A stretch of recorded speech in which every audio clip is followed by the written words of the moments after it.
우리에게 주시는 하나님의 말씀 같이 봉독하도록 하겠습니다. 말씀은 여호수아서 10장 16절에서 23절, 42절, 43절입니다. 우리가 다 같이 한 목소리로 말씀을 봉독하도록 하겠습니다. 그 다섯 왕들이 도망하여 막게다의 굴에 숨었더니 어떤 사람이 여호수아에게 고하여 이르되 막게다의 굴에 그 다섯 왕들이 숨은 것을 발견하였나이다 하니 여호수아가 이르되 굴 어귀에 큰 돌을 굴려 막고 사람을 그 곁에 두어 그들을 지키게 하고 너희는 지체하지 말고 너희 대적의 뒤를 따라가 그 후군을 쳐서 그들이 자기들의 성읍에 들어가지 못하게 하라. 너희 하나님 여호와께서 그들을 너희 손에 넘겨 주셨느니라 하고 여호수아와 이스라엘 자손이 그들을 크게 살육하여 거의 멸하였고 그 남은 몇 사람은 견고한 성들로 들어간 고로 모든 백성이 평안히 막게다 진영으로 돌아와 여호수아에게 이르렀더니 혀를 놀려 이스라엘 자손을 대적하는 자가 없었더라. 그때 여호수아가 이르되 어귀를 열고 그 굴에서 그 다섯 왕들을 내게로 끌어내라 하매 그들이 그대로 하여 그 다섯 왕들 곧 예루살렘 왕과 헤브론 왕과 야문 왕과 라기스 왕과 에그론 왕을 굴에서 그에게로 끌어내니라.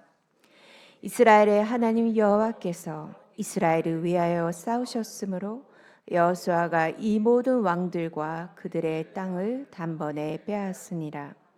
여호수아가 온 이스라엘과 더불어 길갈 진영으로 돌아왔더라. 아멘. 이 시간에 신스미 전사님께서 아모리 왕들의 최후란 제목으로 말씀 전해 주시겠습니다.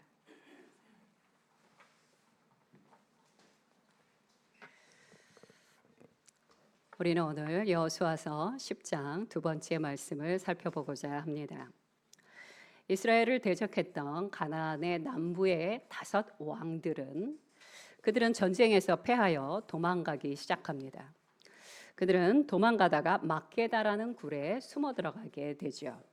막게다라는 곳은 어떤 곳이냐면요, 석회암으로 되어 있는 산이라고 생각하시면 됩니다. 산악지대라 석회로 되어 있는 산이기 때문에 뻥뻥 구멍이 뚫린 그런 동굴들이 많았던 지대라고 합니다. 다섯 왕들은 여러 개의 굴들 중 가장 안전하다고 생각되는 굴에 들어가 숨게 됩니다. 자, 여호수아서 10장 17절 후반절 말씀 함께 보도록 하겠습니다. 시작. 다섯 왕들이 숨은 것을 발견하였나이다. 자, 여기서 발견하다라는 것이 히브리어로 니무체우라고 합니다. 그런데 이 니무체우라는 이 단어가 한국말 성경에는요, 어떤 이스라엘 군인이 열심히 다섯 왕들이 숨은 곳을 막 열심히 찾아다녔어요. 찾아다니다가 발견한 그런 느낌을 줍니다. 그런데 원어 성경, 히브리어 성경에는 어떠냐면 약간 수동태예요. 그래서 어떠냐면 열심히 누군가 그것을 찾았다는 것이 아니라 어떤 군사가 우연하게 왔다 갔다 하다가 발견되었다는 것입니다. 이것이 차이가 있습니다. 어떤 차이가 있습니까? 바로 이 다섯 왕들이 숨은 곳이 어설픈 곳이 아니었다는 것과 그런데도 이곳을 발견하게 한 것은 여호와 하나님이셨다는 것입니다. 사람의 어떤 노력, 애씀, 의도가 있었던 것이 아니라 바로 하나님의 역사하심으로 다섯 왕이 발견되었다는 것입니다. 사람이 아무리 꼭꼭 숨을지라도 창조주 하나님의 눈은 피할 수가 없습니다. 시편 139편 7절과 8절 말씀 함께 읽어보도록 하겠습니다. 시작. 내가 주의 영을 떠나 어디로 가며 주의 앞에서 어디로 피하리이까? 내가 하늘에 올라갈지라도 거기 계시며 수월에 내 자리를 펼지라도 거기 계시나이다. 아멘. 우리가 어디에 가서 숨어 있다 할지라도 여호와 하나님의 눈이 우리를 찾아내신다는 것입니다. 자, 이제 다섯 왕들이 막게다 굴에 숨었다는 소식을 여호수아가 듣게 되죠. 자, 저라면 제일 먼저 가서 그 다섯 왕들을 처리했을 것 같아요. 그런데 여호수아는 그렇게 하지 않습니다. 그 왕들이 숨은 구리 입구를 큰 돌로 막게 한 다음에 그 앞을 지키라고 명령을 내리고 그 다음에 이스라엘 군사들에게 다음과 같이 말합니다. 여호수아서 10장 19절 후반절 말씀 함께 보겠습니다. 시작. 그 후군을 쳐서 그들이 자기들의 성읍에 들어가지 못하게 하라. 너희 하나님 여호와께서 그들을 너희 손에 넘겨 주셨느니라. 아멘. 여호수아는요, 왕들을 먼저 처리하는 것이 아니라 흩어져서 도망가고 있는 연합군을 먼저 전멸시키기로 결정을 합니다. 그리고는 군사들에게 뭐라고 말합니까? 하나님께서 너희 손에 붙인 이 승리를 쟁취해라 라고 그들의 마음을 격려하고 독려합니다. 그 결과 아모리 연합군과의 전투는 어떻게 됐습니까? 이스라엘 군사들의 큰 승리로 끝을 맺게 됩니다. 자, 전투를 모두 끝낸 다음에 여호수아는요, 막게다 굴에 마치 어떻게 도망갈 수 없는 쥐처럼 숨어 있게 된, 갇혀 있게 된 5 왕들을 끌어내라고 명령을 내리게 되죠. 자, 우리는 여호수아가 동굴에 숨어 있던 5 왕들을 어떻게 처리하는지를 자세히 보면서 내 안에 숨어 있는 죄들을 어떻게 처리할지 그 방법을 찾아보고자 합니다. 하나님께서는요, 우리가 죄를 지었을 때 그냥 용서하시지 않죠. 어떻게 용서하십니까? 우리가 돌이켜 회개할 때. 회개할 때 하나님께서 우리의 죄를 용서해 주십니다. 그러나 우리가 만약 내가 짓고 있는 죄를 계속해서 반복해서 짓는다면 어떨까요? 아무리 사랑하는 백성이라 할지라도 그 죄에 대해서는 심판하십니다. 미워서가 아니라요, 우리를 사랑하시기에 심판하시는 것입니다. 자, 그러니 죄가 우리를 지옥으로 끌고 가기 전에 우리는 우리 안에 있는 죄들을 처리해야 합니다. 죄는요, 2가지로 나눌 수가 있어요. 첫 번째 죄는 누가 봐도 죄예요. 공개적인 죄라고 말할 수 있습니다. 어떤 죄들이 있을까요? 도둑질하고, 살인하고, 누군가를 속여서 이득을 취하고, 사기를 치고, 이렇게 공공연한 사회적인 법과 질서를 어긴 것들을 우리는 공개적인 죄라고 말할 수 있습니다. 2번째 죄가 또 있습니다. 이 2번째 죄는 어떤 죄냐면요, 내 안에 숨겨져 있는 은밀한 죄들이에요. 은밀한 죄에는 어떤 것이 있을까요? 하나님이 내게 말씀하셨지만 순종하지 않은 것, 나의 사랑하라고 말씀하신 이웃과 가족에 대하여 미워하는 죄, 혹은 비교하고, 그리고 원망하고, 불평하고, 함부로 말하고, 너무 많습니다. 이런 은밀한 죄들, 그 죄가 사람들 눈에는 보이지 않아요. 그러나 하나님께서는 아십니다. 그러므로 우리는 이 은밀한 죄에 대하여 하나님 앞에 토설하고 회개해야 하는 것입니다. 그런데요, 이 은밀한 죄에는 특징이 있어요. 아주 끈질겨요. 왜 끈질길까요? 아무도 모르거든요. 그리고 이 죄를요, 우리는 굉장히 반복해서 짓다 보니까 익숙해져요. 죄가 익숙해지면 어떻게 느껴지는 줄 아세요? 죄책감이 느껴지지 않습니다. 그게 죄라는 거 머리로 아는데요, 전혀 감정적인 요동함이 없어요. 죄긴 죄지. 하지만 죄로 찔림을 받지 않는다는 거예요. 그래서 눈에 보이는 죄보다 이 은밀한 죄를 처리하는 것이 더 어렵습니다. 대부분의 사람들은 이 은밀한 죄에 대해서 깨닫지도 못하고요, 이것을 처리하려고 애쓰지도 않습니다. 이 죄의 고질적인 악함을 알고 있었던 다윗은 다음과 같이 기도합니다. 시편 139편 24절 말씀입니다. 시작. 내게 무슨 악한 행위가 있나 보시고 나를 영원한 길로 인도하소서. 남에게 드러나는 죄 말고 내 속에 은밀한 이 죄까지도 하나님이여 들춰내 주시옵소서. 나를 시험하여 주시옵소서. 그리하여 나로 이 죄를 회개하고 토설하여 하나님과의 관계가 회복되게 하여 달라고 다윗은 기도하는 것입니다. 하나님은 어떻습니까? 하나님은요, 우리의 마음과 생각을 감찰하십니다. 그러니 그분 앞에서는 숨을 곳이 없다는 것입니다. 자, 이제 우리가 공개적인 죄 그리고 은밀한 죄를 회개했다고 치겠습니다. 자, 은밀한 죄까지도 회개했어요. 자, 그 다음으로 중요한 순서가 있습니다. 그게 어디 나오냐면요. 여호수아서 10장 24절에 나옵니다. 함께 읽겠습니다. 시작. 그 왕들을 여호수아에게로 끌어내매 여호수아가 이스라엘 모든 사람을 부르고 자기와 함께 갔던 지휘관들에게 이르되 가까이 와서 이 왕들의 목을 발로 밟으라 하매 그들이 가까이 가서 그들의 목을 밟으매. 자, 고대 근동에서요, 사람의 목은 어떤 의미가 있냐면요, 그 사람의 생명, 힘의 근원이라고 생각했습니다. 그래서 예를 들어 소나 말이나 그 짐승의 힘을 이용하려고 할 때는 어떻게 했습니까? 그 짐승의 목에다가 멍에를 매요. 멍에를 메고 한 나라가 만약 다른 나라에 종속됐어요, 패했어요. 나라가 망했다면 그것을 너희 그 나라가 망했다라는 것을 상징할 때 어떻게 했냐면요, 패배한 왕이나 귀족의 목에 멍에를 매게 했습니다. 그래서 우리도 성경을 읽다 보면 이스라엘의 어떤 왕들이 목에 멍에를 메고 바벨론으로 끌려갔다, 이런 글귀를 볼 때가 있습니다. 그게 왜 그렇습니까? 패배한 왕이라는 상징적인 표현이기 때문에 그렇습니다. 그러므로 승자가, 전쟁에서 승리한 사람들이 패배한 왕의 목을 발로 밟는 거, 그거는 그 당시 고대 근동에서 그냥 관습이었어요. 그냥 전쟁이 끝나고 나면 그냥 늘상 보던 그런 상징적인 모습이었다는 것입니다. 자, 그런데 여기서 특이한 부분이 있습니다. 그 왕들의 목을 대부분 누가 밟냐면요, 왕들이 밟습니다. 승리한 왕이, 장군이 밟던지. 근데 지금 여호수아는 자신이 왕들의 목을 밟는 것이 아니라 누구에게 밟으라고 했습니까? 자신의 지휘관들, 부하들에게 5 왕들의 목을 너희의 발로 밟으라 라고 그렇게 명했다는 것입니다. 그런데 희한하게도 여호수아의 지휘관들이 머뭇거렸던 것 같아요.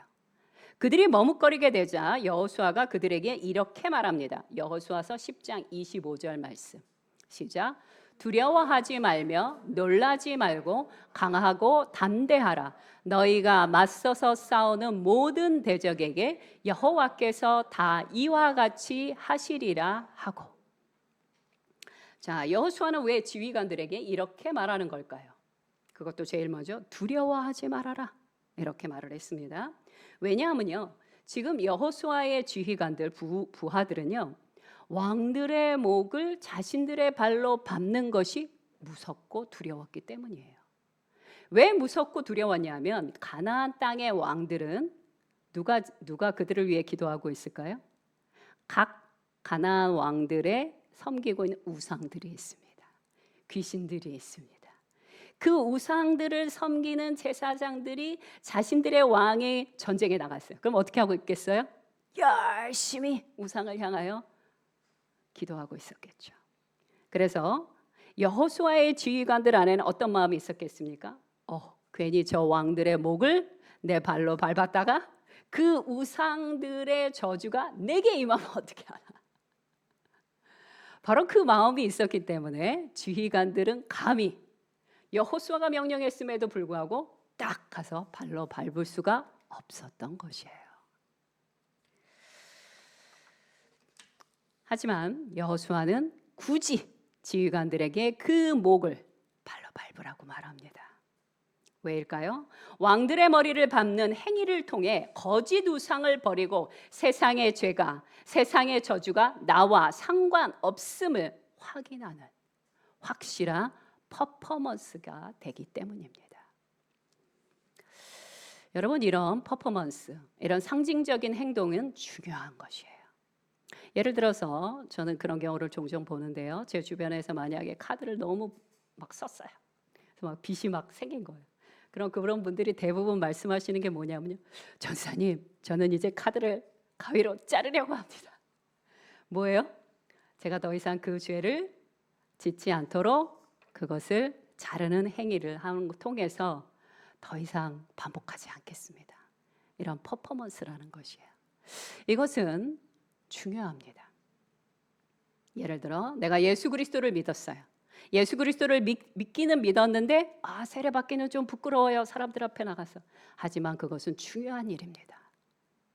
왜요?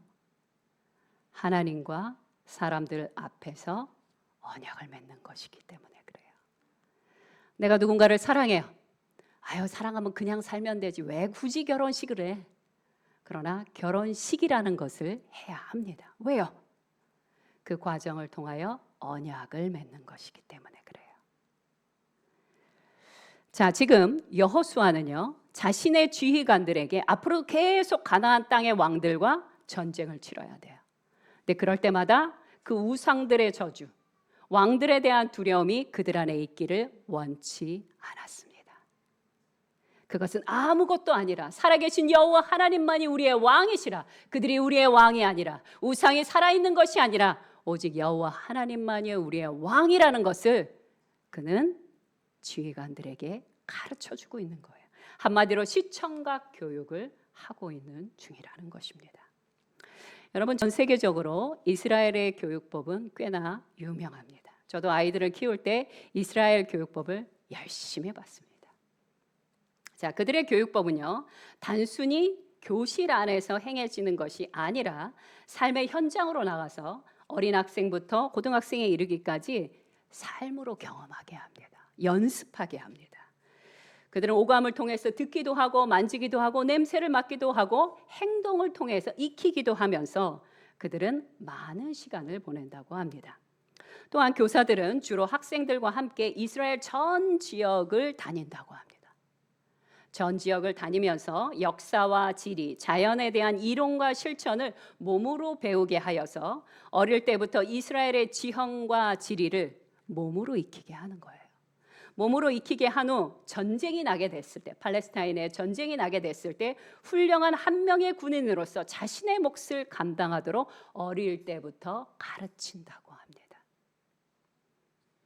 하나님께서 우리를 가르쳐 주실 때도요, 이렇게 이론과 실천 두 가지를 가르쳐 주십니다.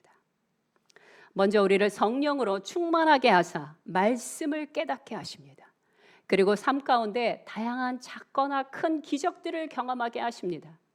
말씀이 삶이 되는 것을 알려주시는 것이죠. 그리고 다양한 인간관계의 부딪힘과 어려움, 작은 사건들, 큰 사건들을 해결하는 것을 통하여 우리에게 신앙의 길을 알려주십니다. 예수님은 어떻게 하셨어요? 예수께서 이 땅에 오셨을 때 높은 곳에 앉으셔서 혹은 배에 앉으셔서 제자들을 가르쳐 주셨죠. 근데 그게 다가 아니었어요. 예수님은요, 복음을 선포하신 다음에 그 다음에 어떻게 하셨어요? 병든 자를 고쳐주시고 귀신 들린 자를 자유케 하시고 배고픈 자들에게 먹을 것을 나누어 주는 그 본을 보여주셨다는 것입니다. 그리고는 이렇게 말씀하십니다. 요한복음 14장 12절 말씀입니다. 함께 읽겠습니다. 시작. 내가 진실로 진실로 너희에게 이르노니 나를 믿는 자는 내가 하는 일을 그도 할 것이요 또한 그보다 큰 일도 하리니 이는 내가 아버지께로 감이라. 아멘. 여러분, 물이 포도주가 되고 장님이 눈을 뜨고 죽은 자가 살아나는 기적을 예수님만 행하는 것이 아니라 예수님을 믿는 자들에게도 일어나게 될 것이다. 그렇게 약속하고 계십니다. 그런데 이렇게 하기 위해선 딱 한 가지 조건이 충족되어야 합니다. 그게 무엇입니까? 금방 우리가 읽었죠? 요한복음 14장 12절 후반절 말씀. 시작. 나를 믿는 자는. 아멘. 나를 믿는 자는, 이 안에 담겨진 뜻은 무엇입니까? 예수님을 나의 주인으로, 진정한 주인으로 모시고 순복할 때 복음의 기적들이, 내가 익히 귀로 듣고 마음으로 새겼던 주의 말씀들이 내 삶에서 실제로 나타난다는 것이에요. 와, 놀랍지 않습니까? 다른 조건 없어요. 예수 그리스도를 믿기만 하면, 주 예수 그리스도를 나의 주인으로 모시기만 하고 그분의 말씀에 따라 순종하면 그 말씀이 현실이 된다는 것이에요. 19세기 초에 영국 옥스퍼드 대학에서 시험이 있었습니다. 그런데 그날 시험 주제가 뭐였냐면요. 보여주시겠어요? 함께 읽겠습니다. 시작. 예수님이 물을 포도주로 바꾼 기적에 대한 종교적 의미에 대하여 서술하시오. 자, 이렇게 제목이 딱 나오자마자 학생들이 열심히 종이에다가 답을 쓰기 시작했습니다. 그런데 그 중에 한 학생은 아무것도 쓰지 않고 눈만 감고 있는 거예요. 한참을 기다려도 도무지 그 학생이 아무것도 쓰고 있지 않으니까 교수님이 그 학생에게 찾아갔어요. 찾아가서 뭐라고 얘기했냐면, 여보게, 뭐라도 좀 좋으니 한 줄이라도 적어보게. 그래야 내가 점수를 줄 수 있지 않겠나? 이렇게 교수님이 말씀을 하자 그 학생이 눈을 뜨더니 시험지에다가 딱 한 줄을 적었습니다. 뭐라고 적었냐면 이렇게 적었습니다. 물이 주인을 만나니 얼굴이 붉어졌습니다. 놀라운 문장력입니다. 그 답을 쓴 사람이 누구냐면요. 영국의 유명한 시인 바이런, 조지 고든 바이런입니다. 아주 핵심을 쓴 것입니다. 물이 주인을 만나니 얼굴이 붉어졌나이다. 맞습니다. 우리가 예수님을 만나게 되면요, 이와 같은 기적이 일어납니다. 물이 변하여 포도주가 되고 죽었던 나사로가 무덤에서 걸어 나오는 것을 보게 되는 것이에요. 그러니 내 속에 꼭꼭 숨겨두었던 죄악들, 예를 들면 원망과 시비, 미움, 배우지 않으려는 교만한 고집스러움, 저는 요즘 이 부분과 싸우고 있습니다. 제가 좋아하는 과목은요, 열심히 하고요, 하기 싫은 과목은 하기 싫더라고요. 그럴 때마다 제가 이러면 안 되는데, 이렇게 교만하면 안 되는데, 배워야 되는데, 그래서 제가 요즘 씨름하고 있는 그런 회개 중에 하나입니다. 배우지 않으려고 하는 이 교만스러움, 고집스러움, 이 모든 것들을 끌어내어 십자가에 못 박고 주님과 함께 부활 생명으로 살아가는 저와 여러분 되시기를 간절히 바랍니다. 아멘. 결론을 말씀드리겠습니다. 여호수아의 지휘관들은요, 5 왕들의 목을 발로 밟았고 5 왕들을 죽여 그들의 시신을 5 나무에 매달게 됩니다. 그리고 하나님이 말씀하셨던 것처럼 그들의 시신을 해질녘에 끌어내린 다음에 그들을 동굴에 매장시켰습니다.